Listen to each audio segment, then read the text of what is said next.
छत्रपति संभाजी महाराज महान योद्धा छत्रपति शिवाजी महाराज के ज्येष्ठ पुत्र थे। उनका जन्म 14 मई 1657 को हुआ था। बचपन से ही उन्होंने युद्ध कला, राजनीति और संस्कृत का गहन अध्ययन किया। उनकी माता सईबाई का निधन उनके बाल्यकाल में ही हो गया था, इसलिए उनका पालन पोषण राजमाता जीजाबाई और शिवाजी महाराज के स्नेह तथा मार्गदर्शन में हुआ। कम आयु में ही संभाजी महाराज ने अपने साहस, तेज बुद्धि और अद्भुत पराक्रम से सभी को प्रभावित कर दिया। संभाजी महाराज केवल एक महान योद्धा ही नहीं, बल्कि विद्वान और दूरदर्शी शासक भी थे। उन्होंने संस्कृत में बुद्धभूषण नामक ग्रंथ की रचना की। वे कई भाषाओं के ज्ञाता थे और राज्य संचालन की गहरी समझ रखते थे।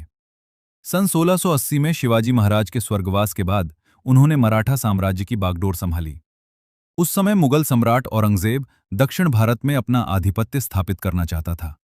संभाजी महाराज ने औरंगजेब की विशाल सेना का डटकर सामना किया। उन्होंने गुरिल्ला युद्ध नीति का प्रभावी प्रयोग किया और अनेक बार मुगलों को पराजित किया। उनके नेतृत्व में मराठा सेना ने अदम्य साहस और दृढ़ संकल्प का परिचय दिया। वे सदैव अपने सैनिकों का उत्साह बढ़ाते और स्वयं युद्ध भूमि में अग्रिम पंक्ति में खड़े रहते थे। सन 1689 में विश्वासघात के कारण वे मुगलों के हाथों बंदी बना लिए गए। औरंगजेब ने उन्हें धर्म परिवर्तन करने का प्रस्ताव दिया, परंतु संभाजी महाराज ने अपने धर्म और स्वाभिमान से समझौता करने से स्पष्ट इनकार कर दिया। उन पर कठोर अत्याचार किए गए, फिर भी उन्होंने अपना धैर्य और साहस नहीं छोड़ा। अंततः 11 मार्च 1689 को उन्होंने वीरगति प्राप्त की। उनका बलिदान मराठा साम्राज्य के लिए प्रेरणा का स्रोत बन गया।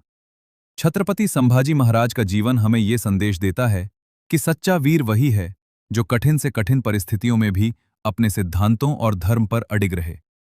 उनका त्याग और बलिदान भारतीय इतिहास में स्वाभिमान, साहस और राष्ट्रभक्ति का अमर प्रतीक है।